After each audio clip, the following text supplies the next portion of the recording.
Now, how would a pastor bring out petrol and burn his own members? Because he claimed they committed fornication. Now, just look at it very well. There are some stories that don't just really sound real until you hear the full details. This is one of them. So this one happened in Lagos in 2006, and it involved a pastor, someone people trusted, a man known as Reverend King.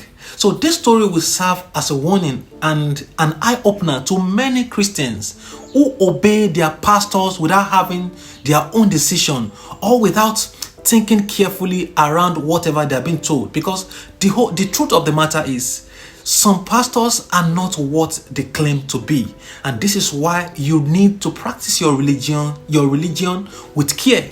So now, listen carefully. He was not just any pastor. He was the founder of a church called Christian Praying Assembly. People followed him. People believed him. Some even saw him as someone special, someone very powerful. But behind that image, something else was going on. Something very dark. So on July 26, 2006, everything changed. That day, something happened inside his own residence. Not outside though, not in public, inside a place where people felt safe. According to report, Reverend King accused some of his church members of committing sin. He said they were involved in fornication, and in his mind, he has to punish them for that reason. But what he did next was something nobody expected. He reportedly poured petrol on some of his church members, not one person, no, multiple people, and then he set them on fire. Just imagine that for a moment. People inside a church environment suddenly burning, screaming, trying to survive. One of the victims, a woman named Uzoh, was badly injured and she was rushed to the hospital, but at the end of the day, she didn't make it. And just like that, what started as discipline in his own eyes turned into murder.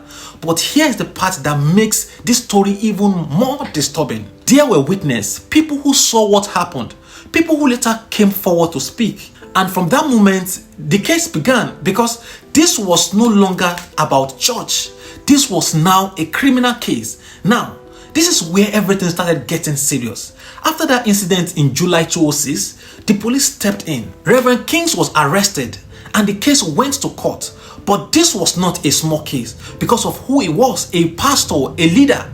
The whole country was watching, and during the trial, witnesses came forward. Some of them were actually inside the house when it happened. They explained how he accused them, how he brought out petrol, and how he set them on fire.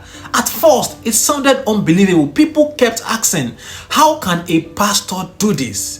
But the evidence was strong. Medical reports confirmed the burn. Witnesses also told the same story. Everything was pointing at the same direction. But my own question is this: according to the witnesses, they said they were there in this whole process. Then why is it that there was no one to stop him before it got really serious? But that is by the way. So in January 2007, the court gave its judgment. Reverend King was found guilty and he was sentenced to death. But the story didn't end there, because after that, he didn't accept it. He kept appealing from one court to another, trying to escape the sentence. Years passed, the case kept going, but the decision didn't change. Then finally in 2016, the Supreme Court gave a final judgment. They upheld the death sentence. That was the end of the legal battle. And in 2020, the sentence was carried out. Reverend King was executed in Lagos.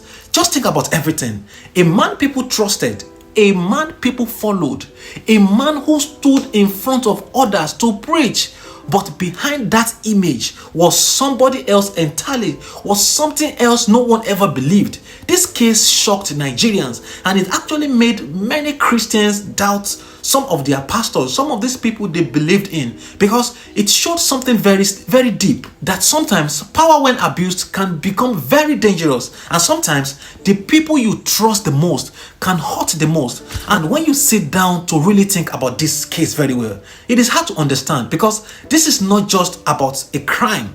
This is about trust and how it can be completely broken. People came to him for guidance. They believed in him. They listened to his words. But instead of protection, they met something else. And that is what makes this story even more heavy. It also makes you think about power. Because when someone has authority, especially spiritual authority, people don't question them easily. They obey, they trust, they just follow. But what happens when that power is used the wrong way? That's the question. What happens when the power is used the wrong way? What happens when fear replaces that faith? This case actually opened the eye of many people in Nigeria. It shows that not every person in a position of authority should be followed blindly. Because at the end of the day, no matter who someone is, they should never have control over your own life and how you do things. They can only advise, but they should not have a full control over your own life. Despite the fact he saw them as unbeliever, but the question is it right to put laws into your hands? Does Christianity, does God even approve that kind of way of judgment? And the truth is, cases like this don't just happen suddenly.